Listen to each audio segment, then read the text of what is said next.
కడప జిల్లాకు చెందిన ఎమ్మెల్సీ రాంభూపాల్ రెడ్డి వ్యాఖ్యలను అతని విఘ్నతకే వదిలేస్తున్నానని ఎంపీ అవినాష్ తెలిపారు.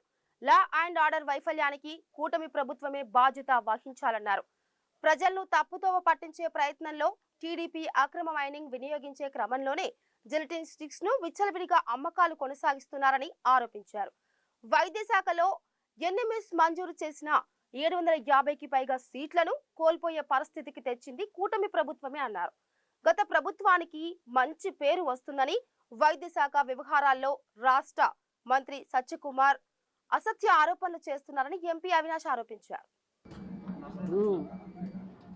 పవర్లో ఉండేది వీళ్ళు, ప్రభుత్వంలో ఉండేది కూటమి ప్రభుత్వం, తెలుగుదేశం ప్రభుత్వము.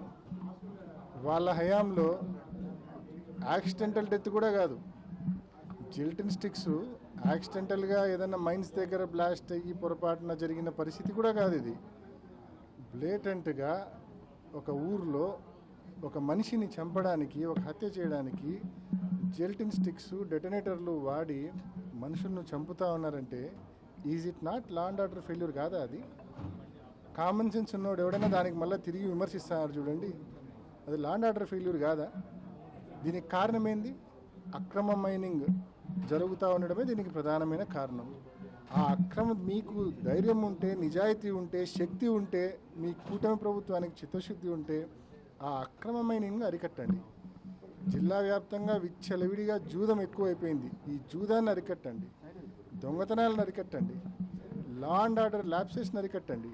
అంతే తప్ప మళ్ళా దానికి ప్రతి విమర్శ మళ్ళా చేయడము సిగ్గుచేటు. నిజంగా ప్రభుత్వం మీది, మీ హయాంలో జిలెటిన్ స్టిక్స్ వాడి ఈ మాదిరి హత్యలు చేసే పరిస్థితి మనం చూస్తూ ఉన్నాం. దాన్ని అరికట్టాల్సింది పోయి, అక్రమ మైనింగ్ని అరికట్టాల్సింది పోయి మళ్ళీ తిరిగి విమర్శ చేస్తున్నారంటే వారి విఘ్నతకే వదిలేస్తా ఉన్నా, వారి మూర్ఖత్వాన్ని.